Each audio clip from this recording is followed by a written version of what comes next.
Esta es la tarde en el continente americano.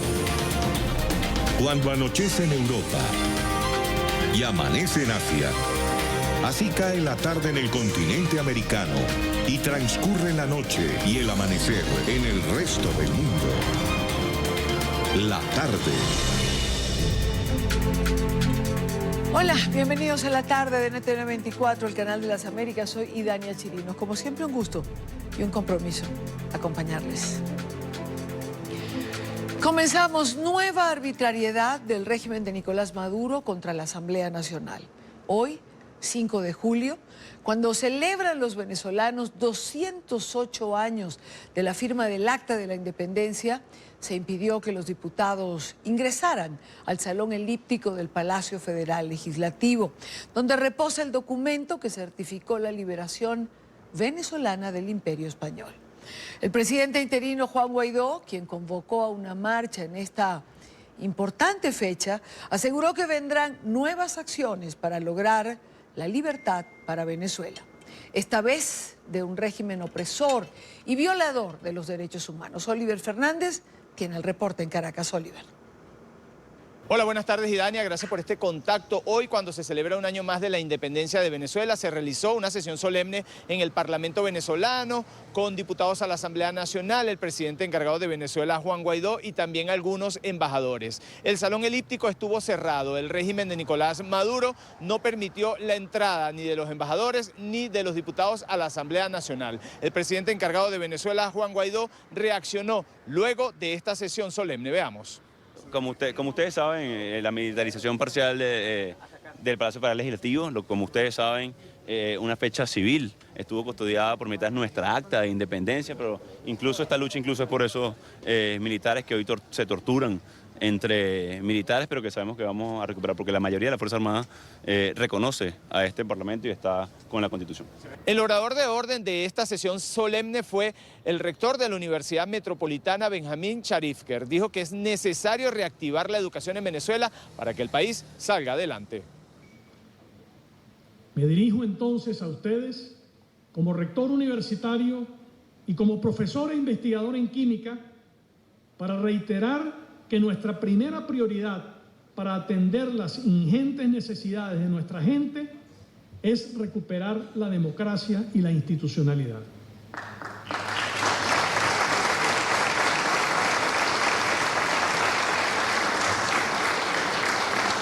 Pero debo recalcar que dentro de ello, la más cardinal de las prioridades es la educación y la ciencia, porque sin ellas no es posible construir ni sostener las instituciones democráticas. También conversamos, Idania, con el diputado Ángel Medina, él es presidente del Parlatino. Dijo que Venezuela más temprano que tarde será independiente y aplaudió esta sesión solemne del día de hoy. Mire, yo creo que es la lucha de la civilidad por construir un país realmente libre. Hoy más que nunca nos debemos ese país libre que hoy no tenemos, ese país independiente que hoy tampoco tenemos, ese país democrático que hoy nos debemos cada uno de nosotros. Nos debemos seguir luchando por conquistar ese momento donde cada uno de nosotros pueda decidir su futuro. Los diputados a la Asamblea Nacional en esta sesión solemne también estuvieron acompañados de los distintos representantes de las organizaciones no gubernamentales defensoras de derechos humanos que hacen vida en Venezuela. Es la información que manejamos desde Caracas. Continúen con más de la tarde de NTN 24. Gracias a Oliver Fernández por la información. Mientras esto ocurría en Caracas el día de hoy, la alta comisionada para los derechos humanos de la ONU, la señora Bachelet, condenaba el uso de la fuerza excesiva por parte del régimen madurista en manifestaciones antigubernamentales de años anteriores. Bachelet presentó hoy en Ginebra, en Suiza, el duro informe sobre su visita de 3 días a Venezuela la pasada semana. La alta funcionaria alertaba sobre la erosión del Estado de Derecho en la nación suramericana. Nuestro informe señala a los ataques contra opositores políticos reales o aparentes y defensores de los derechos humanos, que van desde amenazas y campañas de desprestigio hasta detenciones arbitrarias, torturas y malos tratos, violencia sexual y desaparición forzada. Graves violaciones a los derechos fundamentales en Venezuela. La alta comisionada para los derechos humanos de la ONU, Michelle Bachelet, las ratifica mediante de un informe y a viva voz.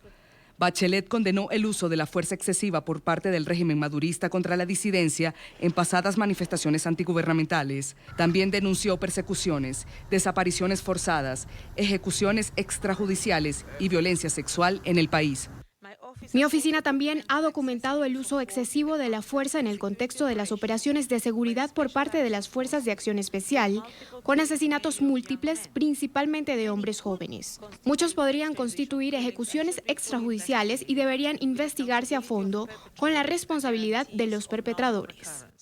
Bachelet, quien visitó Caracas y se reunió con Nicolás Maduro y el presidente interino de Venezuela, Juan Guaidó, hace 16 días, se refirió nuevamente al caso del capitán venezolano Rafael Acosta Arévalo, torturado y asesinado el pasado sábado. La muerte bajo custodia hace 6 días de Rafael Acosta Arévalo, un capitán de la Marina retirado supuestamente después de la tortura, es profundamente lamentable. Sé que se inició una investigación y se arrestó a 2 oficiales militares de contrainteligencia. Sin embargo, existe un patrón de informes de tortura en Venezuela en el contexto de detenciones arbitrarias. Sobre la crisis económica que atraviesa la nación, la peor registrada en su historia, la alta comisionada para los derechos humanos de la ONU dijo de nuevo que las sanciones contra el régimen empeoran el panorama. En cualquier caso, las últimas sanciones económicas están exacerbando aún más los efectos de la crisis económica y, por lo tanto, la situación humanitaria. Pero el régimen rechazó el reporte de la alta comisionada. Desestimó el estudio porque asegura que no cumplió la rigurosidad metodológica. El contenido de este informe, dominado por una visión selectiva y parcializada, un escrito carente de rigor científico, con graves errores metodológicos y que parece un calco de informes anteriores. Nuevamente, desde la Cancillería, intentan decirle al mundo que en Venezuela no existe una crisis. En Venezuela no existe una crisis humanitaria. Como muchos países, padecemos problemas económicos asociados a diversos factores. Organizaciones internacionales pro derechos humanos instaron a Michelle Bachelet a que remita el documento de 18 páginas a la Corte Penal Internacional para que se inicie un proceso penal contra los funcionarios del régimen.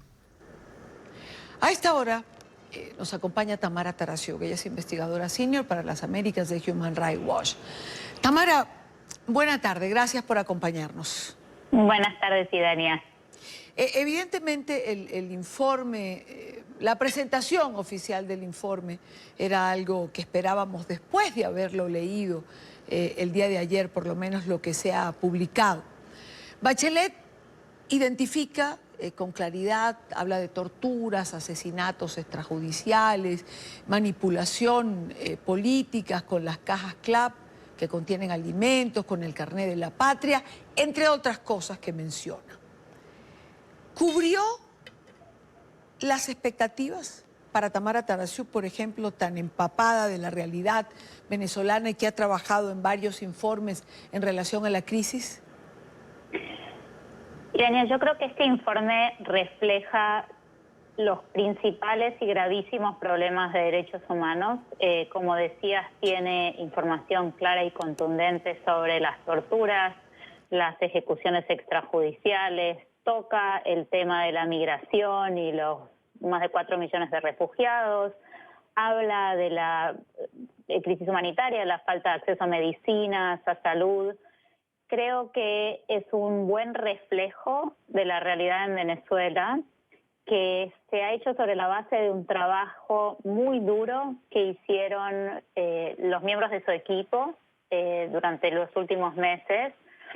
Creo que falló en la recomendación, porque este diagnóstico requiere una acción mucho más contundente del Consejo de Derechos Humanos que la que recomienda el informe de Bachelet, que por lo demás ya fue recomendada en un informe previo de su oficina. Entonces lo que esperamos es que toda esta información, por un lado, sirva para movilizar al Consejo de Derechos Humanos para que adopte en septiembre una resolución y cree una comisión de investigación, que es una estrategia del Consejo para los casos más graves de violaciones de derechos humanos. Y lo otro que me parece que es muy importante es que esto es un resumen, ¿no? Evidentemente tienen 500 entrevistas, tienen muchísima más información que la que está plasmada en esas 17 páginas, y esperamos que toda esta información eventualmente sea pública y que además la oficina la comparta con la Fiscalía de la Corte Penal Internacional que está investigando la situación en Venezuela. Varias cosas, Tamara, de las que me estás diciendo. Vamos con este punto de la Corte Penal. ¿Por qué es importante que la comparta con la Corte Penal? Es decir, el informe es público, cualquiera puede enviarlo a la Corte Penal. O hablamos de ese grueso informe que no se ha publicado todavía y que entiendo la señora Bachelet se reserva el derecho de hacerlo público o no. Así es. Hay una parte interesante del informe público que lo que dice es que estas violaciones de derechos humanos podrían constituir persecución política y que esto requiere más investigación para determinar la responsabilidad estatal y la responsabilidad penal individual. Eso dice expresamente el documento que es público. Y esto indica, estos son los estándares que está evaluando la Corte Penal Internacional. Obviamente cualquiera puede agarrar el informe público, la misma gente de la Fiscalía de la Corte Penal lo puede bajar de internet y lo debería estar evaluando, pero lo que es muy valioso y solo tiene Bachelet y su equipo es la información que da lugar a este informe, los más de 500 testimonios, la información sobre tortura, sobre los casos de ejecuciones extrajudiciales y toda esa información es muy, muy valiosa y debería compartirla, aunque sea confidencialmente, con la Fiscalía de la Corte Penal. Hay un dato que trae este informe que se refiere a las 7.000 muertes bajo la clasificación entre comillas, de resistencia a la autoridad que se han producido desde el 2018.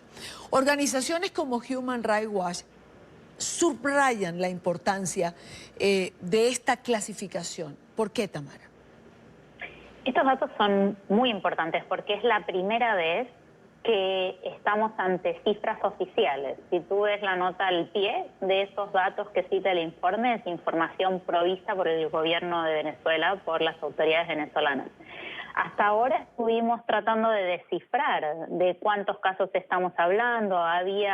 Se había denunciado información que dio a conocer Luis Ortega Díaz cuando ya había salido del gobierno sobre datos de ejecuciones. Esta es la primera vez que el gobierno da a conocer datos sobre la cantidad de personas que murieron a manos de agentes del Estado. Y esto, de la mano con las denuncias que recaba este informe y que nosotros y otras organizaciones venimos recibiendo de ejecuciones extrajudiciales cometidas no solo por FAES, que es lo que ahora tiene más noticias, sino hace tiempo ya por fuerzas de seguridad, incluyendo el 6CPC, que es la Policía de Investigación. Todo esto junto eleva las alarmas sobre la magnitud de la cantidad de ejecuciones extrajudiciales que se podrían estar cometiendo en Venezuela. Refleja entonces, Tamara, de una manera fidedigna lo que recoge este informe, la tragedia venezolana. Sin ninguna duda, la información que está ahí refleja la tragedia de la realidad venezolana de todos los días. Lo que creo que hubiera sido mejor incluir en este documento es una referencia más clara de la responsabilidad del régimen de Maduro en todo esto. Hay, por ejemplo, en el tema de la crisis humanitaria, hay una clara referencia a violaciones de derecho a la salud, a la alimentación, a la situación en el país, pero no hay una referencia inequívoca sobre qué hizo y qué dejó de hacer Maduro y las autoridades venezolanas bajo su mando para contribuir y empeorar la emergencia humanitaria. Esto no se trata de violar la implementación progresiva del derecho a la salud o el derecho a la alimentación. No se trata de no avanzar lo suficiente. Pero quizás esto entre en eso que referías anteriormente de continuar con una investigación que lleve a establecer las responsabilidades individuales de lo que aquí se dice. Exactamente. Por eso este análisis es tan importante, porque esto es lo que justifica la necesidad de una comisión de investigación, poder evaluar toda esta información a la luz de quién es responsable de esto, porque bien sabemos que lo que está pasando en Venezuela en materia humanitaria es una emergencia humanitaria y no es producto de un desastre natural. Ahora, Tamara, por otra parte, esta comisión de investigación tendría que nombrarla el Consejo de Derechos Humanos. ¿Cuándo? ¿Dónde? ¿Quiénes conformarían esta comisión? El Consejo de Derechos Humanos adoptó en septiembre del año pasado una resolución, la primera resolución sobre Venezuela, donde le dio a la alta comisionada el mandato de presentar un informe oral en marzo, un informe escrito ahora y un último informe oral en las sesiones de septiembre. Y allí se acaba formalmente este mandato de la alta comisionada. Entonces sería en septiembre el momento en el cual la Comisión de Derechos Humanos establezca una nueva resolución en la cual crea esta comisión de investigación, el Consejo de Derechos Humanos, perdón, crea una nueva comisión donde personas independientes tengan el mandato de investigar las gravísimas violaciones de derechos humanos que ha ocurrido en casos como Siria en el mundo. Una última pregunta, Tamara. Hay una crítica que se hace a este informe. Quienes hacen las críticas señala de alguna manera legitimar políticamente al régimen como un interlocutor al establecer un plan de trabajo de 2 años y una evaluación dentro de 6 meses. ¿Esta crítica es válida? Finalmente es el que está del otro lado, ¿no? Sí, el gran problema aquí es cuánta confianza tenemos en el interlocutor que tenemos del otro lado. Claro. Y el caso de Acosta, por ejemplo, el capitán Acosta, que fue torturado y asesinado en manos de las fuerzas de seguridad venezolanas, en el momento que Bachelet se estaba yendo de Caracas, creo que demuestra que el interés de las autoridades venezolanas de genuinamente trabajar con su oficina no es muy genuino. Yo no soy muy optimista de que vayan a cumplirse esos compromisos y creo que la manera de establecer las reglas del juego claras es mencionando claramente quién es responsable de esto. Entonces uno no deja de decir las cosas para mantener ese diálogo o ese plan a futuro. Si uno plantea un diagnóstico correcto,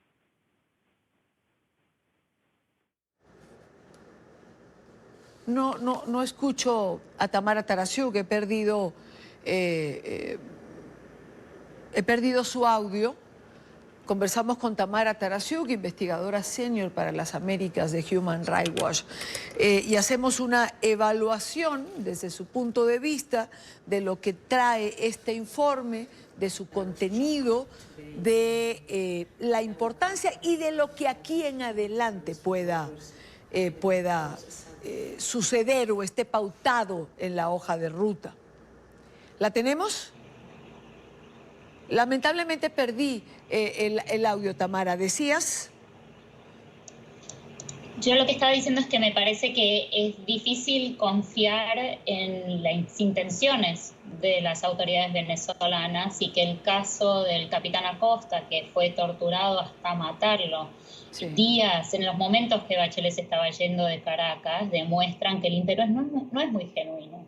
Y la manera de evitar esta negociación es estableciendo claramente las reglas del juego. ¿Qué es lo que pasa y quién es responsable? Y sobre la base de eso pensamos cómo avanzar, no negociar en función de un diálogo o de una reconciliación, porque si no tenemos el diagnóstico claro, esas negociaciones no van a funcionar. Claro, evidentemente. Tamara, como siempre, muchísimas gracias por estar con nosotros. Muchas gracias a ustedes. Buena tarde. Tamara Tarasiuk. En el tema Venezuela, en la tarde de hoy me quiero centrar en el informe Bachelet y las reacciones sobre todo de las diferentes organizaciones no gubernamentales que han venido documentando lo que en Venezuela ocurre. Por eso quería comenzar con Tamara Tarasiuk de Human Rights Watch. Más adelante en el programa podremos conversar con el Foro Penal, con Alfredo Romero y también con Amnistía Internacional, que además sus representantes estuvieron en horas de la mañana de hoy en Ginebra, en Suiza, estuvieron presenciando la presentación de este informe por parte de Bachelet y las reacciones de los demás países, incluida Venezuela, que se ha quejado, ha dicho que es un informe parcializado, ha llamado a la reflexión a la señora Bachelet y se ha quejado de la metodología. Más adelante retomo este tema. Ahora son las 5:26, hora costa este. Revisamos otros temas que hacen parte de la agenda informativa de este día. Es noticia el paro aeronáutico que tomó por sorpresa y arruinó un fin de semana largo en Argentina. Esta mañana y sin previo aviso, gremios de trabajadores del sector de la aviación kirchneristas iniciaron la huelga en contra de supuestos despidos masivos injustificados. El líder del sindicato llamó a asambleas desde las 5 de la madrugada, dejando a Aeroparque y a Ezeiza, los principales aeropuertos de la ciudad de Buenos Aires, en completo caos. Los administradores de las terminales aseguraron que la paralización tuvo una intencionalidad política.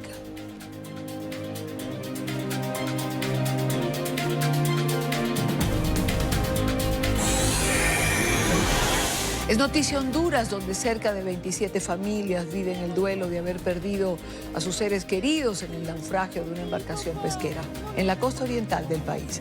Las autoridades adelantan el proceso de identificación de los cuerpos, mientras se investigan también las causas del siniestro. No es el llanto de una sola madre, es el lamento de más de 20 familias en Honduras que hoy están de luto por la pérdida de sus seres queridos. Papá, no lo reconozco aún así. Ahora, en medio del duelo, tienen la difícil labor de identificar los cuerpos, muchos de ellos irreconocibles por el estado de descomposición. Que todavía no lo podemos identificar porque está demasiado, el cuerpo está feo, no pueden reconocerlo, entonces andamos tratando de traer a alguien que estuvo en el bote, que él sí sabe qué ropa estaba usando. El drama es mayor para quienes perdieron a más de un familiar. Ya son 7 personas. Solo mi primo y mis sobrinos, que todavía no podemos identificar a todos, todavía nos falta mucho. Los sobrevivientes del naufragio narraron los momentos de pánico que vivieron en alta mar. Yo empecé a gritar, se hunde el bote, y entonces estaba cerrando la puerta, cuando yo puse los brazos y abrí la puerta, ¿me entiendes? Y cuando abrí la puerta, los otros muchachos empezaron a salir, ¿me entiendes? Y entonces ahí quedé un buen rato debajo del agua agarrando aire, y cuando los muchachos lograron salir ya no tenía suficiente aire, y entonces no pude aguantar más y salí, y cuando salí se cerró la puerta y los muchachos que quedaron atrapados ahí, pues ahí fue los que murieron todos, ¿me entiendes? Las primeras hipótesis del siniestro apuntan a que la embarcación presentó un daño en el motor, además que se denuncia que llevaba sobrecupo de tripulantes. Es noticia el informe presentado por la organización Save the Children en Madrid, titulado En el fuego cruzado. El texto revela los motivos por los que miles de centroamericanos migran hacia otros países de la región. Este es un informe de Marcelo Moncayo, en Madrid. Hola, ¿qué tal? Saludos para ustedes en la tarde, amigos televidentes. Desde la capital española, la ONG Save the Children presentó el informe En el fuego cruzado, un documento que describe de qué manera la violencia generada por las pandillas centroamericanas está fomentando la deserción escolar. En el fuego cruzado es el último informe presentado en Madrid por la ONG Save the Children sobre la problemática de la educación en El Salvador, Honduras y Nicaragua a raíz de la violencia que imponen las pandillas que utilizan los centros educativos como lugares de reclutamiento de niños. Esta situación ha llevado a calificar la zona del Triángulo Norte de Centroamérica, conformado por estos 3 países, como una de las 10 más violentas del mundo. La deserción escolar y la migración son algunas de las consecuencias de esta violencia, principalmente en El Salvador, que ocupa el segundo lugar después de Venezuela, con más homicidios en América Latina. De hecho, el estudio indica que en el año 2017 hubieron 209 niños y niñas que abandonaron la escuela cada día. Esto hace un conglomerado de 77,000 niños y niñas que abandonaron la escuela solamente en el año 2017. Entonces estamos hablando de una crisis, o sea, una cantidad significativa, importante de niñas y niños que se están perdiendo el derecho a la educación. Para esta ONG, las acciones que están tomando los gobiernos de la región intentando garantizar la seguridad en los centros educativos están dando ciertos resultados que todavía no son suficientes. Por eso hacen algunas propuestas. Establecer un mapeo de cómo está la situación, identificar los lugares, las escuelas o los centros que tienen mayor dificultad para que los niños cumplan su derecho a la escuela, pero también el invertir, el aumentar la inversión a los programas educativos en general, el establecer todas las medidas alternativas para que aún con la población que ya está en situación de desplazamiento pueda ofrecer un portafolio o un abanico de estrategias educativas que permitan que el niño pueda accesar a la escuela independientemente de la movilidad que tenga. Este informe también refleja la violencia a la que son sometidos los profesores. Algunos han sido asesinados, a veces por no querer ceder a una extorsión o por no acatar órdenes de una pandilla. En ocasiones estos asesinatos se han dado frente a sus alumnos, con el objetivo de amedrentarlos. Televidentes de la tarde, pero desde la ONG Save the Children todavía tienen esperanza de que estas cifras puedan ser revertidas, sobre todo para no llegar a decir que, debido a la violencia, se ha perdido una generación en Centroamérica. Este es el informe para la tarde. Marcelo Moncayo, NTN 24, Madrid. Es noticia México, donde los policías federales siguen protestando por la puesta en marcha de la Guardia Nacional. Los uniformados, quienes protagonizaron por segundo día consecutivo un paro de actividades, se niegan a incorporarse al nuevo organismo de seguridad. Argumentan despidos, reducciones en sus prestaciones laborales, como les decíamos ayer. El presidente López Obrador, por su parte, ha dicho que no permitirá este tipo de indisciplina en su administración. En medio de una crisis de violencia que empeora cada día en México, el gobierno ahora afronta la inconformidad de cientos de uniformados de la Policía Federal. Por segundo día consecutivo, los efectivos salieron a las calles. Se concentraron en las adyacencias de la alcaldía de Iztapalapa y otro grupo bloqueó la carretera México-Pachuca. Se niegan a incorporarse a la recién desplegada Guardia Nacional. Aseguran que no tienen garantías laborales. El señor López Obrador está violando la Constitución, ya que el artículo 21 dice: la Guardia Nacional es de carácter civil. Nosotros no tenemos por qué estar en cuarteles militares, ni que los militares nos anden mandando.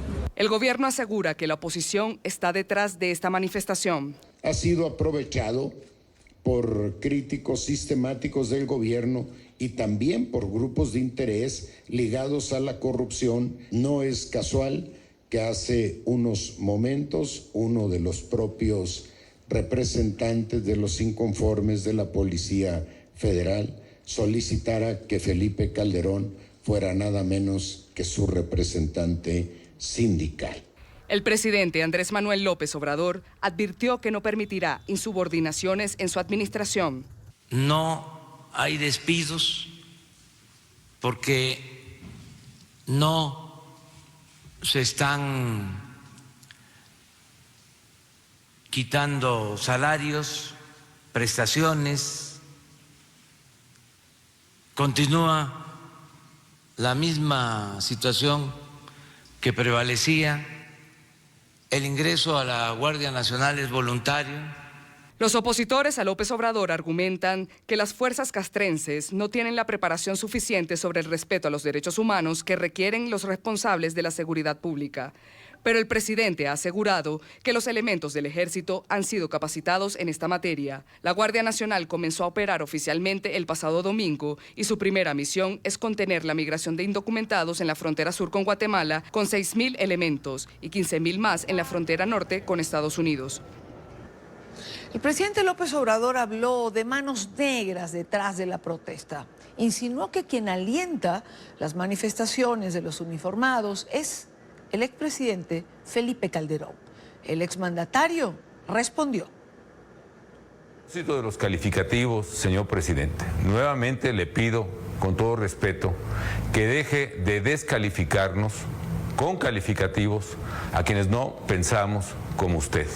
Todos somos mexicanos y yo le pido respetuosamente que deje de dividir a México. Por otra parte, niego categóricamente la cobarde insinuación que desde el poder se hace de que yo he organizado o estoy atrás de las protestas de los policías federales. Saludamos en esta parte del programa a Sadi Curi, consultora en materia de seguridad pública y ciencias penales. Sadi, bienvenido, buena tarde. Idania, muy buenas tardes. ¿Por qué este señalamiento al expresidente Calderón? ¿En qué momento entra en este conflicto? Mira, las manifestaciones de los policías federales comenzaron el día miércoles ante una verdadera ausencia de comunicación por parte del ente gubernamental para con los policías en esta transición. En algún momento, alguno de los policías que se estaba manifestando solicitó que el presidente Calderón fuera el representante sindical de los manifestantes. Todo parecía indicar que fue un comentario que hicieron ante los medios de comunicación y no un posicionamiento oficial por parte del presidente Calderón. Lo que estamos viendo ahorita, bueno, es una transición sin pies ni cabeza por parte del gobierno federal para extinguir la Policía Federal y que ésta se convierta o se sume y se integren a las filas de la Guardia Nacional. Apenas se dieron las manifestaciones el día miércoles y el día de ayer el secretario de Seguridad Pública, el señor Durazo, quien por cierto ha brillado por su ausencia, anunciaba como mi platillo una oficina de transición, cuando esta oficina de transición debió haber sido instalada inmediatamente después de haber sido aprobada la ley que le daba vida a la Guardia Nacional. Es decir, Sadi, ¿para ti está claro que lo que se quiere es extinguir la Policía Federal? De hecho está en ley, desde luego, vamos, va a desaparecer la Policía Federal para formar parte de la Guardia Nacional, que todo lo que empieza mal termina mal. La Guardia Nacional, desde su discusión en el Congreso de la Unión para crear la ley que le daba vida, fue duramente criticada porque a todas luces iba a ser una militarización de la seguridad pública federal en este país, y así ha sido, y así está siendo. Tratan de ocultar esto a través de que el titular de la Guardia Nacional es el secretario de Seguridad Pública. Vamos, esta Guardia Nacional depende de la Secretaría de Seguridad Pública. Sin embargo, el 98% de la operación depende de militares. El comandante de la Guardia Nacional es un general. Y en cada uno de los departamentos de México donde haya Guardia Nacional, el titular será también un general que es militar. El uniforme es militar, el adoctrinamiento es militar, la capacitación es militar. Entonces, bueno, creo que no hay más ciego que el que no quiere ver.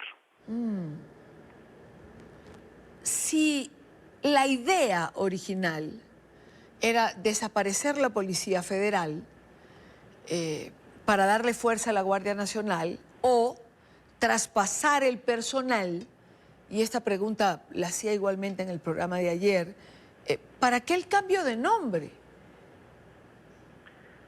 Me parece algo un tanto cuanto mediático. Esto tiene mucho trasfondo y lamentablemente el tiempo apremia como para poderlos extender lo suficiente. El tema de seguridad pública en México es una crisis que venimos arrastrando desde hace 20 años y no ha habido manera de que lo puedan solventar. Una de las aristas que se presentan en esta problemática y en esta crisis son las malas condiciones en las que viven los policías. Desde el presidente Fox, que se crea el Sistema Nacional de Seguridad Pública a través de su secretariado ejecutivo, se trata de homologar criterios, de homologar capacitaciones, de homologar muchas situaciones para conseguir tener una policía uniforme. De igual manera, en el sexenio del presidente Calderón se trató de darles mayores prestaciones sociales a los policías que no las tienen y por mandato constitucional debía de llevarse a cabo.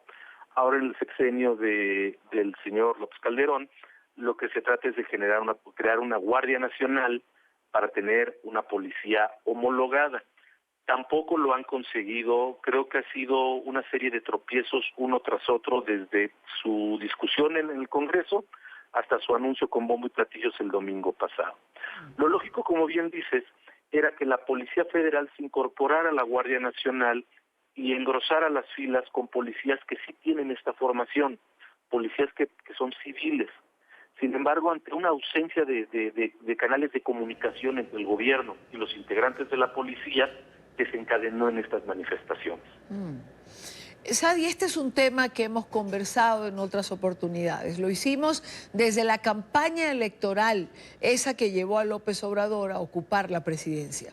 Recuerdo que en aquel entonces me dijiste, nadie sabe exactamente cuál es el plan en relación a seguridad que tiene López Obrador. Nadie sabe exactamente cuál es el plan y cuáles son los lineamientos.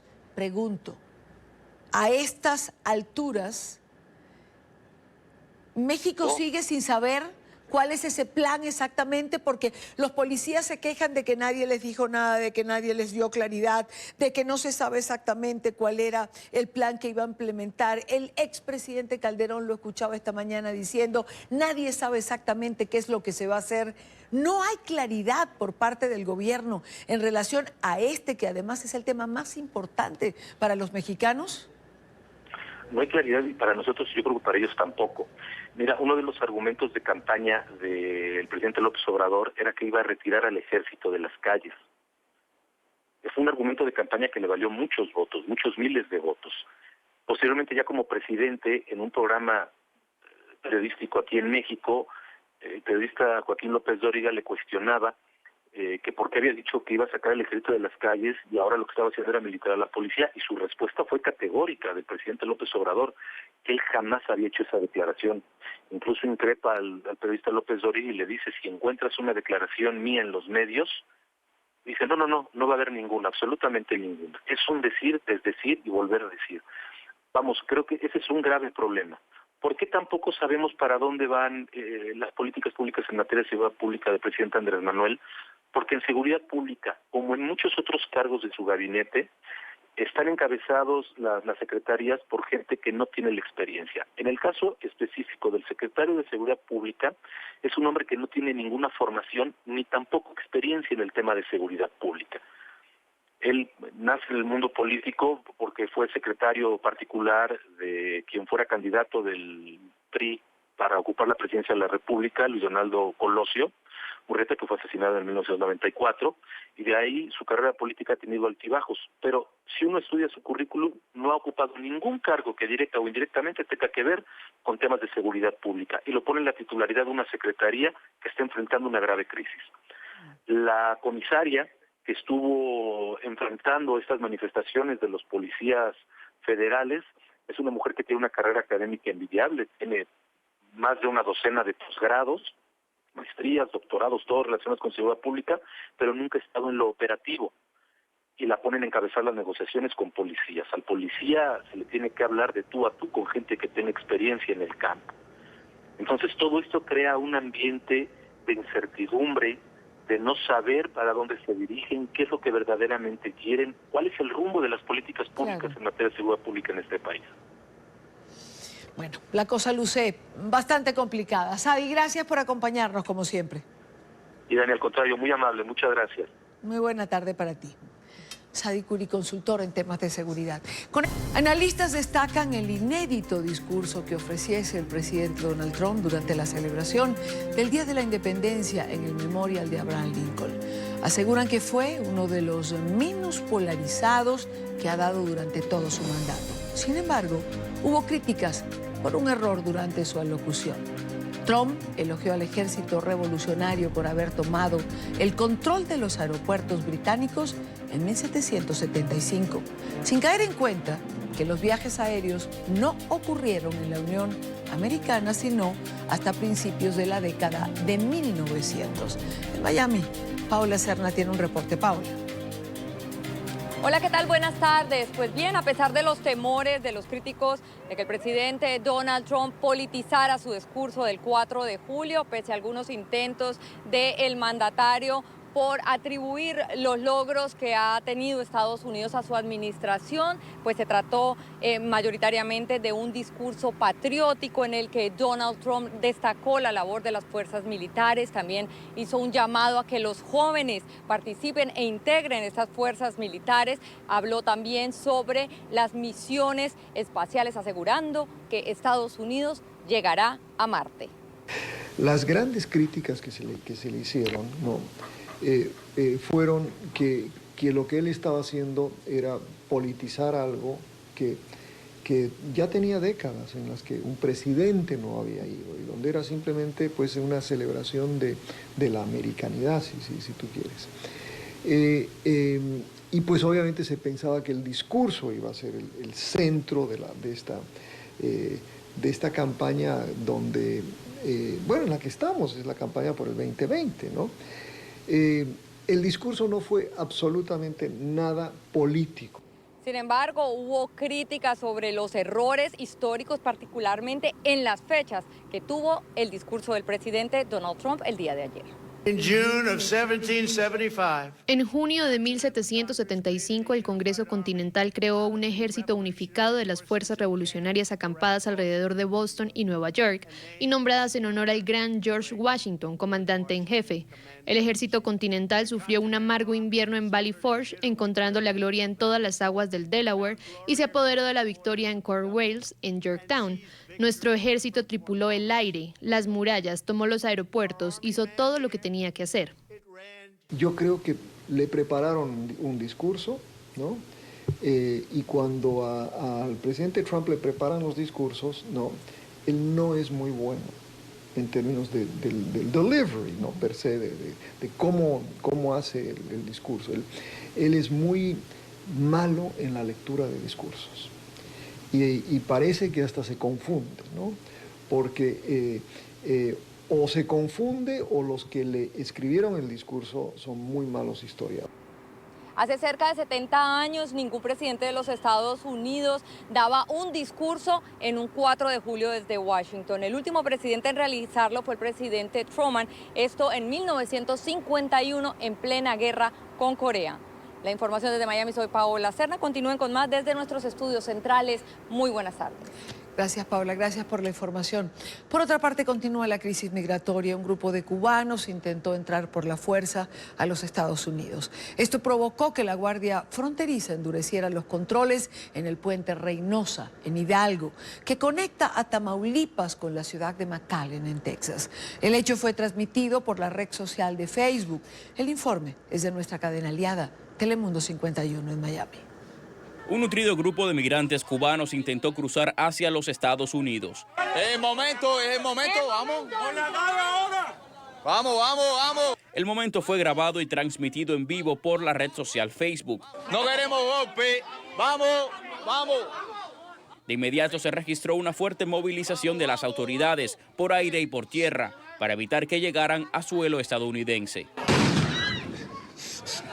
Eso es mentira, no van a hacer nada. Esto provocó el cierre del cruce internacional Reynosa-Hidalgo desde las 7:30 de la noche. Al lugar llegó además la Policía Federal Mexicana y el Instituto Nacional de Migración. Estoy diciéndole a todos ustedes que estoy siendo amenazado. Conversamos con uno de los cubanos que, junto a su hijo y esposa, intentó cruzar. Asegura que todo se debió a una información falsa que recibieron. Nosotros solamente ayer quisimos averiguar si era verdad de la ola que se había corrido desde que nos iban a abrir el puente a las 12:15, y fuimos y nos encontramos con esa historia de que estábamos siendo interferidos por ellos. Yosdani denuncia que ha sido víctima de múltiples amenazas por las redes sociales y agrega que se encuentra en un lugar sumamente peligroso. Tememos por la vida de mi hijo, de mi esposa, mía y de muchos cubanos que están aquí, que estuvieron ahí presentes en el lugar, pero bueno, he sido amenazado yo por el teléfono. Le estoy pidiendo de esta manera que nos ayuden, porque ya las amenazas ya están pasando ya de un límite, de que nos están diciendo que nos van a salir a buscar, que nos van a matar, que se van a robar a mi hijo. Amenazas que empeoran su desespero, pues llevan semanas esperando que procesen su solicitud de asilo político sin éxito hasta el momento. Por favor, se lo estoy pidiendo a las autoridades americanas que nos saquen para allá y que nos pongan a salvo. El operativo desplegado provocó que conductores y usuarios no pudieran cruzar a Estados Unidos durante más de una hora. El puente internacional finalmente fue reabierto y en primer lugar se autorizó el paso de residentes y ciudadanos. Continuamos con más en la tarde de hoy. Venezuela celebra los 208 años de la firma del Acta de la Independencia, hoy 5 de julio. Los ciudadanos celebraron en las calles, pidiendo el cese de la usurpación por parte de Nicolás Maduro. Este es un informe de Oliver Fernández en Caracas. El informe claro de la ONU que, de nuevo, para todos los a nivel internacional que utilizaban eufemismos y hablaban del gobierno de Maduro, yo creo que hay que revisarlo, ¿no? Yo creo que ya no podemos hablar de gobierno, sino claramente de una dictadura que no fue electa en 2018, que viola derechos humanos y que persigue en todo momento, que tortura, que asesina, que utiliza en territorio venezolano para hacerlo a grupos irregulares. Desde muy temprano los ciudadanos respaldaron la convocatoria del presidente Juan Guaidó. Una vez más, los ciudadanos respondieron en las calles, una manifestación con un significado diferente.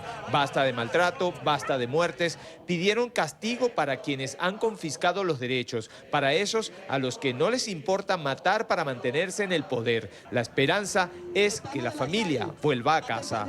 También tenemos mucha fe que todo va a llegar a su fin, porque todo lo que comienza tiene su final.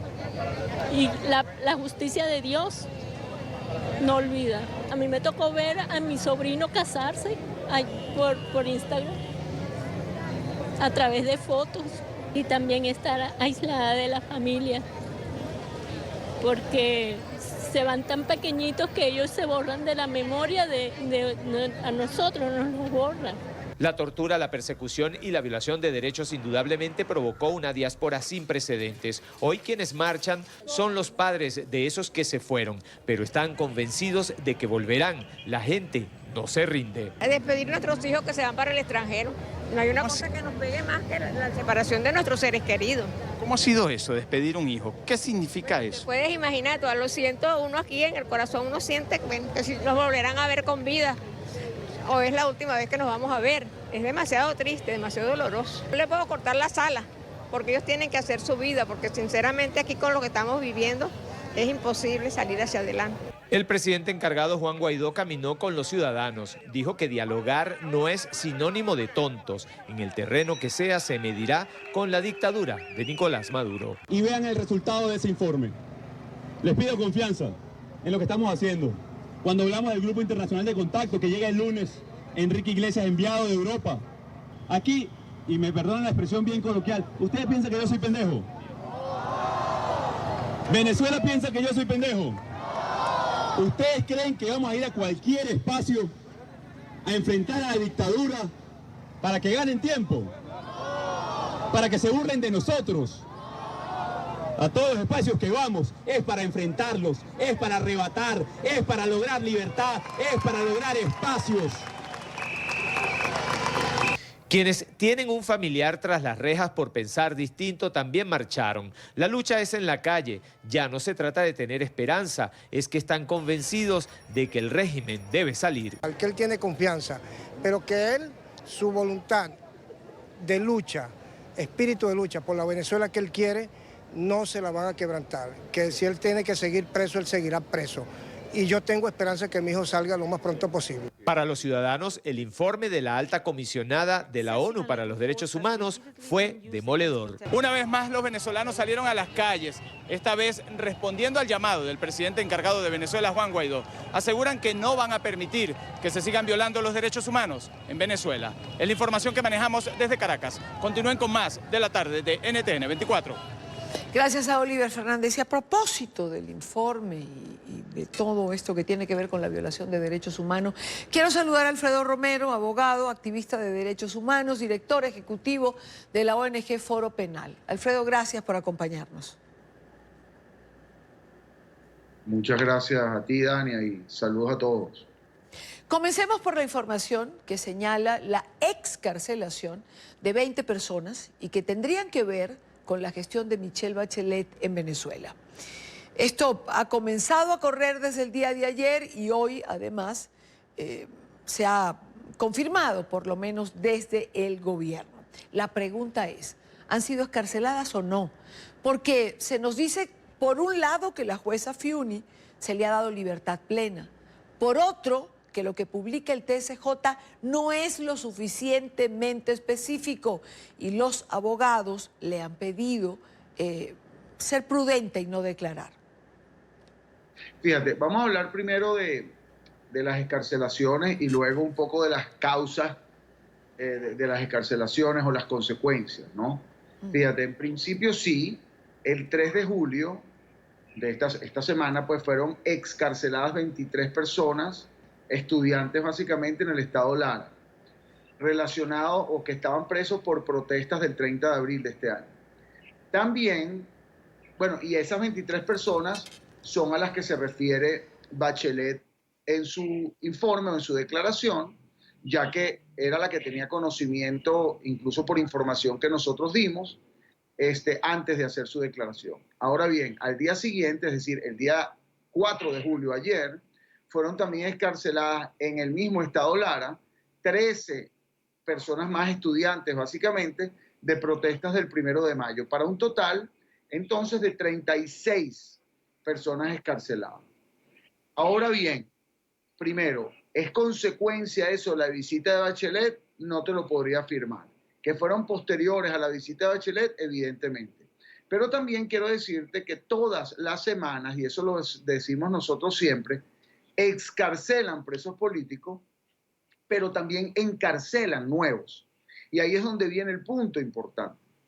Excarcelaron 36, pero en el mismo estado Lara, el 3 de julio, encarcelaron 30 personas, incluyendo 12 adolescentes, por protestas contra la falta de servicio de gas en Quibor, en un municipio del estado Lara también.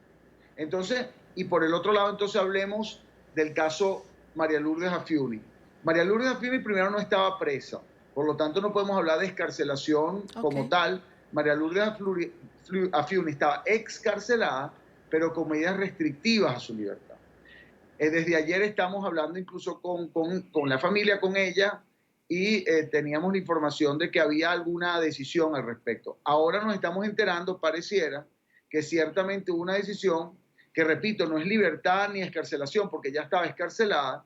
Lo que se buscaba era que le eliminaran las medidas restrictivas a su libertad, entre las cuales está prohibición de salida del país, prohibición de hablar ante redes sociales, prohibición de participar en manifestaciones o en reuniones públicas, creo yo, entre otras. Sabemos que le quitaron una de las medidas, no sé exactamente cuál es, lo que quiere decir que no tiene libertad plena. Quiere decir que libertad no tiene María Lourdes Afiuni y no se puede afirmar, al menos según la información que ellos tienen. Por el otro lado, Braulio Jatar estaba en arresto domiciliario, sí era preso político. Braulio Jatar fue notificado verbalmente de que pues, fue sustituido su arresto domiciliario por excarcelación, para llamarlo de alguna manera, y supuestamente sí sería excarcelado. Ese sumaría el 37. Entonces, esta semana, mira lo interesante, habrían 37 excarcelaciones, pero habrían 33 nuevas encarcelaciones. ¿Por qué 33? Porque también debemos incluir 3 personas detenidas, 3 mujeres, entre ellas una trabajadora doméstica de la casa de Simonovic, de Iván Simonovic, que está por la presunta fuga de él, están estas personas detenidas. Entonces fíjate que el número no rebaja. Claro, hay personas que salen, pero personas que entran. Y eso ha sido lo que nosotros hemos venido señalando constantemente. No se trata solo de excarcelar personas que bienvenidas sean y que le damos el abrazo de la libertad. Se trata de que cese la persecución y que no que se encarcelen nuevas personas. Bueno, se trata de eliminar el efecto de puerta giratoria, se trata de que no exista acoso, se trata de libertad plena de las personas, no que la saquen de una mazmorra para meterla en su casa, pero a efectos públicos es lo mismo, no puede hablar, no puede salir, no puede intervenir en actos públicos, no se puede reunir. Bueno, tan es así que ese es otro número que, por cierto, nosotros tratamos siempre de recordar. Estoy tratando de buscarte exactamente el número actual, pero al día de hoy, de las personas, hay que recordar esto, ¿no? Porque no se trata de los presos políticos en esta semana, que esta semana publicamos, que nosotros todos los lunes publicamos, que por lo menos esta semana fueron 630. La semana que viene, que publicamos el lunes, va a variar en virtud del efecto puerta giratoria y probablemente va a quedar más o menos el mismo número. Pero va a quedar más o menos el mismo número con diferentes caras, es decir, porque hay nuevos presos. Bueno, igual, desde el año 2014, nosotros hemos dicho que ha habido más de 15.000 detenciones con fines políticos, en su gran mayoría detenciones de manifestantes. Pero otro número importante, respondiendo a tu pregunta o en virtud de tu comentario, y te leo aquí, al día de hoy hay 8.722 personas con medidas restrictivas a su libertad. Quiere decir que fueron excarceladas en el esquema de efecto puerta giratoria, pero no están realmente libres. Caso María Lourdes Afiuni, ejemplo de ella es que no puede salir del país, por ejemplo. Este caso de muchos estudiantes que van a nuestras oficinas y hay que pues solicitarle constantemente la extensión, la libertad plena como tal, que en virtud que le permitan pues que no tengan restricciones, pero a todo evento hay muchísimas personas que no están libres y tienen un proceso pendiente, tienen que presentarse ante un tribunal, no pueden salir del país a todo evento. En cualquier momento, si por ejemplo manifiestan y los detienen nuevamente, los encarcelan porque tienen un proceso pendiente. Ahora, Alfredo, casos particulares, emblemáticos para algunos, como Juan Requesens, como el doctor Marulanda, por ejemplo, están en gestión directa de la alta comisionada de los derechos humanos. ¿Se le pidió a ella solicitar estas libertades concretas? Nosotros a Michelle Bachelet lo que le hemos solicitado es la libertad de todos los presos políticos. Que ellos consideren algunos porque tienen condiciones quizás, digamos, más críticas que otros. Bueno, probablemente porque tienen más tiempo, porque las condiciones de salud son peores, porque Pasco da Costa tiene probablemente, no sé, eso no lo sé porque no tengo esa información, pero digamos que pudiera ser así, porque tiene un tumor en el ojo o otro, qué sé yo, eso no lo sé. Pero lo que nosotros sí sabemos es que todos los presos políticos son no solo emblemáticos, sino requieren su libertad porque están injustamente presos, y lo que sí exigimos es que no puede haber un verdadero gesto real de paz y de reconciliación o de intento, digamos, de presentarse como respetuoso a los derechos humanos si no hay una libertad total de los presos políticos. Alfredo, no puedo dejar de pulsar tu opinión en relación al informe de Michelle Bachelet, que lo conocíamos ayer, pero que hoy se presentó de forma oficial. Bueno, el informe de Bachelet, como lo decíamos, tuvimos una rueda de prensa hace poco, donde señalamos que marca un momento histórico importante, o sea, va a marcar historia este informe porque es el primero que sale luego de una visita de un alto o alta comisionada de los derechos humanos a Venezuela. No digamos que es el primer informe más contundente porque ya la oficina de la alta comisionada o del alto comisionado anterior de derechos humanos ha emitido informes donde señalan incluso el carácter sistemático de la persecución política y las detenciones arbitrarias. Pero sí podemos decir que el informe establece una realidad y definitivamente de una manera bastante clara y concreta define cosas como que existen detenidos con motivos políticos en Venezuela, que existe una persecución de carácter sistemática con un propósito específico que es intimidar y reprimir a la población opositora, que existe persecución contra periodistas, que existe intimidación y de alguna manera descrédito constante a los efectos de intimidar a activistas de derechos humanos, que existen asesinatos de manifestantes con fines políticos, que existe, por cierto, entre comillas, claramente desapariciones forzosas, que este año se ha caracterizado por ello. Ya estamos sumando más de casi 500 desapariciones forzosas solo este año, con fines políticos, que se utiliza el sistema de justicia como arma de persecución política, que se viola el derecho a la defensa, el debido proceso, todas esas cosas. Bueno, y además, algo bien concreto que se señala ahí es las torturas y los tratos crueles e inhumanos contra detenidos políticos, especificando incluso los métodos utilizados y además algo muy concreto que señala el informe, que es un párrafo que llama mucho la atención, es la detención con motivos políticos de mujeres y niñas, donde incluso hay agresiones muy particulares, incluyendo abusos sexuales, etc. Eso es algo bastante contundente que no es que deriva de informes de terceros que ellos reciben. Ellos reciben informes de terceros, los analizan, pero los constatan, como el mismo informe lo señala, llamando a las víctimas, reuniéndose con ellas, como efectivamente lo hicieron no solo Michelle Bachelet cuando vino a Caracas, sino los expertos que ella envió en marzo, que estuvieron previo a su visita unas semanas antes que ella llegara y que vienen consultando y comunicándose con diferentes personas desde Ginebra, incluso a través de diferentes vías, llámese telefónica u otras, y que han recibido y constatado esa información. Bueno, creo que le das un alto valor al informe presentado por la alta comisionada. Hay opiniones encontradas, sin embargo. Hay un sector que señala que es un buen informe, que expone la cruda realidad, como lo has hecho tú, pero que no deja quizás suficientemente señalado al régimen como responsable. Se le critica, por ejemplo, por no señalar que hay delitos de lesa humanidad con todas sus letras, refiriéndose a lo que tú mismo estás señalando. Hay otros que critican que se abra o que se establezca un plan de trabajo de 2 años, otros que se plantea un plazo de 6 meses para evaluar. Es decir, hay un abanico, ¿no?, de posiciones.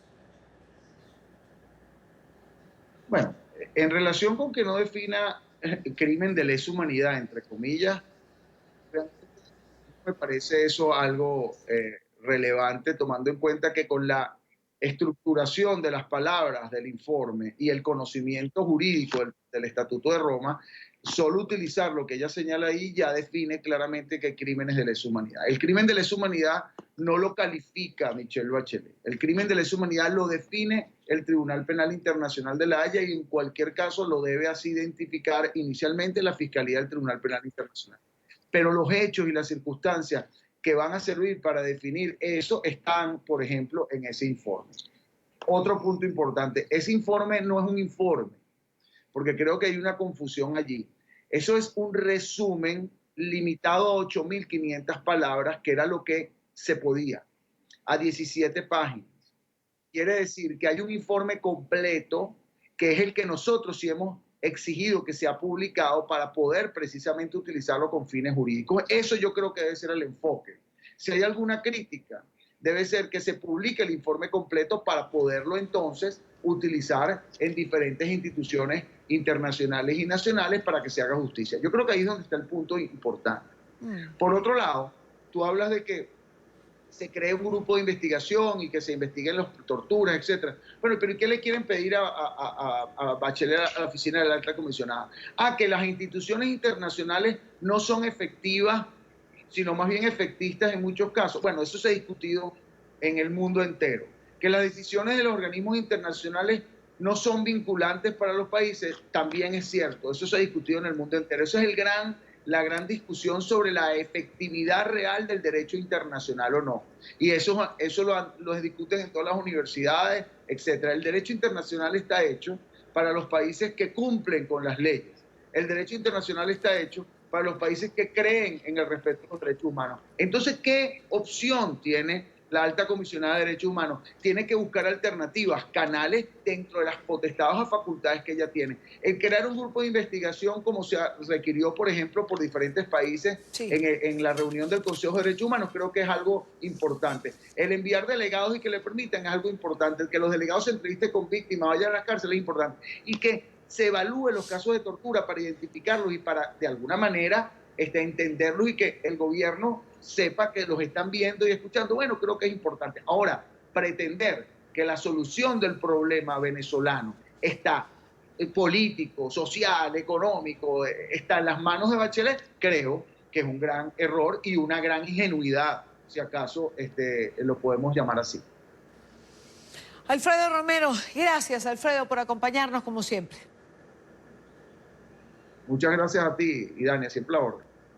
Rápidamente me voy con nuestra próxima invitada. El tiempo apremia. Saludamos a Carolina Jiménez, directora de Investigaciones para las Américas de Amnistía Internacional, quien está en Ginebra. Carolina, gracias por acompañarnos. Bienvenida. Muchas gracias, Idania. Amnistía Internacional ha estado allí en el momento en que la alta comisionada ha presentado el informe y quiero tener tu impresión de primera mano. Lo primero que hay que decir es que es un informe muy contundente, un informe que retrata la realidad de la situación de los derechos humanos en Venezuela hoy en día.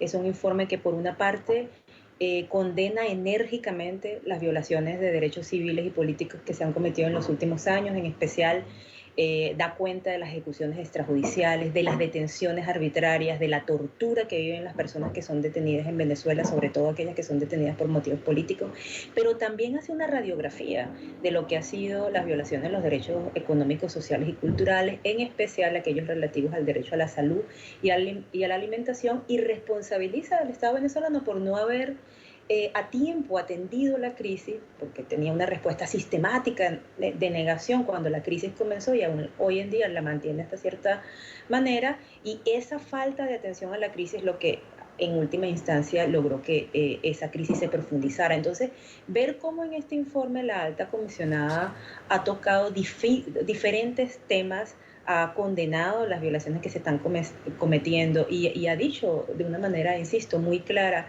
que hay una fuerte responsabilidad de parte del gobierno porque esta situación no solo continúe, sino que se haya empeorado.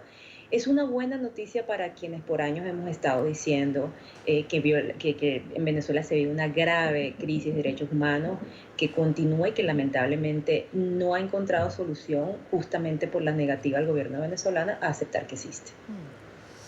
Hemos conocido a nivel público un informe de 18 páginas.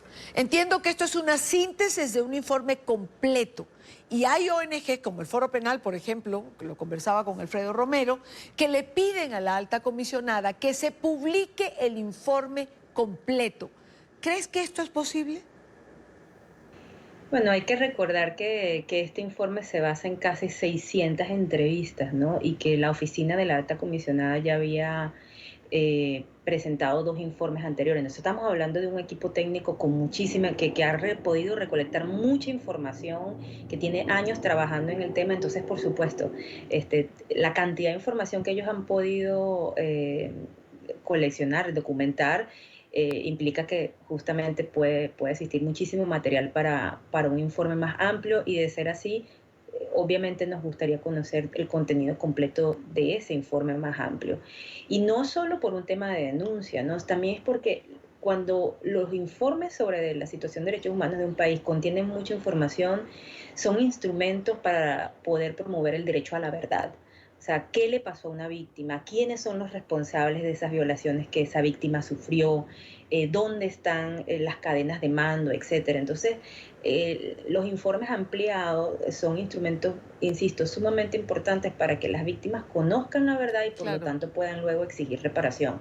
Así que esperamos que si hay un informe más amplio, como de hecho todo parece indicar que hay, pueda ser publicado en su debido momento para que las víctimas conozcan ese contenido. El régimen ha reaccionado, han criticado la metodología. ¿Hubo fallas en la metodología, a tu entender, y según lo que ustedes manejan en las organizaciones no gubernamentales? Tristemente, el gobierno venezolano utiliza esa vieja táctica de ignorar el mensaje y dedicarse a atacar al mensajero, ¿no? Tal vez porque no hay argumentos que puedan contrarrestar la rigurosidad con la que se ha escrito este informe. Entonces el Estado decide criticar la metodología. Yo creo que hay que recordar que la oficina de la alta comisionada para los derechos Humanos de la ONU. Es la agencia más especializada que existe en toda la organización en esta materia. Tienen años trabajando en diferentes lugares del mundo. Sus informes siempre son respetados, tomados en cuenta, analizados y sirven de base para denuncias ante mecanismos internacionales de justicia. Entonces, el ataque del gobierno a la metodología es simplemente una manera de tratar de excusarse por lo que es ya injustificable. El informe da cuenta de las responsabilidades que tiene el Estado en la materia, de cómo han incumplido con su deber fundamental de promover los derechos humanos, y pareciera que no le quedó otra al Estado sino atacar la metodología, justamente porque no puede atacar el contenido, ¿no? Cuando uno ve la respuesta que dio el Estado, tanto por escrito como la que dio hoy oralmente en la discusión del informe frente al Consejo de Derechos Humanos, lo que se da cuenta es que intenta atacar metodologías sin poder ir a los problemas de fondo que el informe presenta, pues porque no puede negar la realidad. Claro. La respuesta de los otros países que estaban presentes, sumaron voluntades, ¿quién estuvo en desacuerdo? Debo decir que fue un diálogo extenso, ¿no? La cantidad de países que habían solicitado la palabra en el día de hoy para comentar o responder al informe de la doctora Bachelet fue amplia, ¿no? Fueron más de 40 países que hablaron el día de hoy una vez que ella hizo su presentación.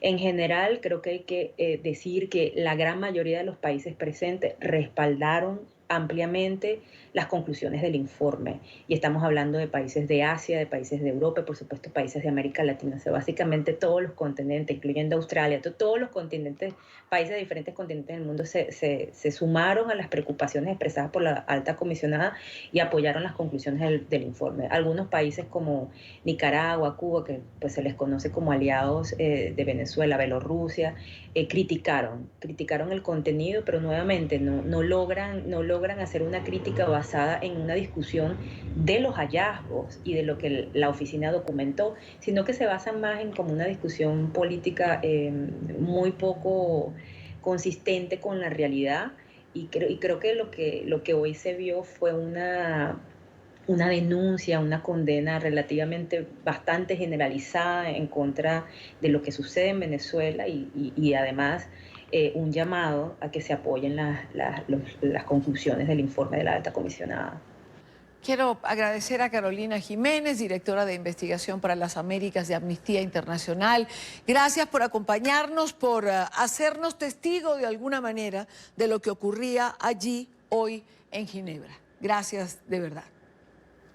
Muchas gracias, Dania, y un saludo desde Ginebra. Vale, buena tarde o buena noche ya para ti. El miércoles pasado, Facebook, WhatsApp e Instagram, mencioné Twitter en la primera parte. Twitter no falló, fallaron estas 3 plataformas a nivel global. Y tan solo 10 horas después se logró restablecer el servicio. Los usuarios no podían enviar o descargar archivos, imágenes ni videos. A raíz de ello, algunos especialistas en redes sociales y comportamiento humano se atrevieron a analizar la reacción de los usuarios, su dependencia, la obsesión e incluso la adicción a estas plataformas digitales. A esta hora quiero saludar a Carla Ruiz Cofiño. Ella es estratega digital, especialista en redes sociales. Carla, bienvenida a la tarde. Hola, Idani, buenas tardes. Muchas gracias por invitarme a su programa. No, gracias por estar aquí. Bien, el pasado miércoles quedaron fuera de línea estas plataformas que hemos mencionado. La decepción, y yo creo que para algunos el terror de no poder comunicarse o bajar videos, no se hizo esperar. ¿Por qué se ha creado esta dependencia, Carla? Pues la dependencia que tenemos a las redes sociales es algo que viene de nuestros neurotransmisores en el cerebro. Tú sabes que cuando nosotros éramos cavernícolas, una forma de sobrevivir era cuando tenías shots de dopamina que te dicen tienes que recolectar comida, tienes que guardarla. Entonces la dopamina es la que nos ayuda a nosotros a ir evolucionando. Con las redes sociales pasa lo mismo. Cada vez que tú subes un post y recibes likes, recibes comentarios, tu cerebro te dice eso es bueno para ti, eres exitoso y te da shots de dopamina, lo cual es como un químico que se vuelve muy adictivo.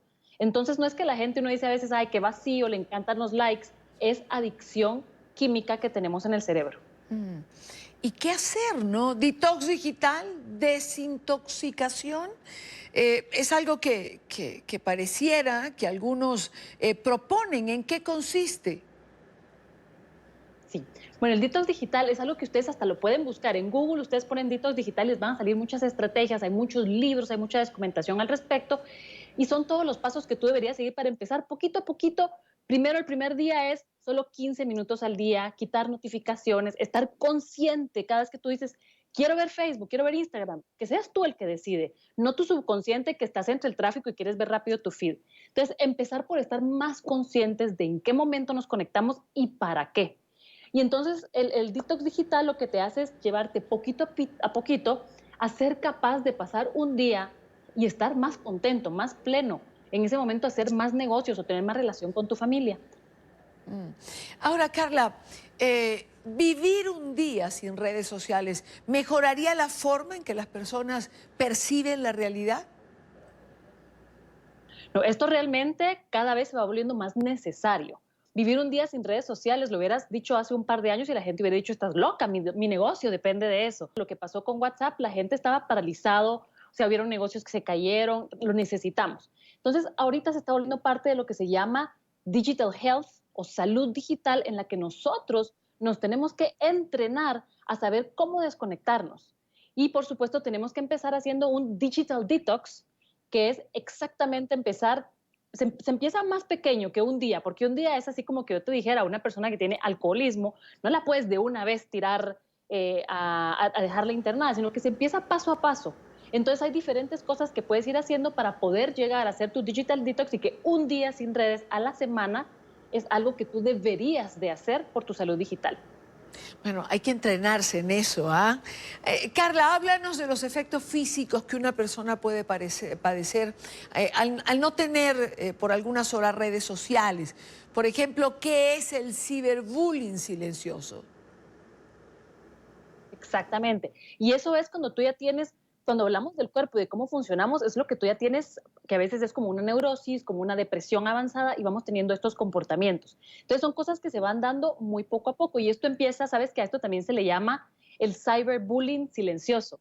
Cuando hablamos de bullying en los colegios y ves que uno dice, ay, es que mira, los compañeritos le están pegando y puede llegar desde que le dicen, tú eres feo, hasta agresión física. Lo mismo es en las redes sociales. Puede empezar desde que tú mismo te estás haciendo el cyberbullying silencioso, quiere decir que te la pasas viendo fotografías e Instagrams de modelos y entonces tú mismo te estás creando un rol que no es real y después tú te sientes mal.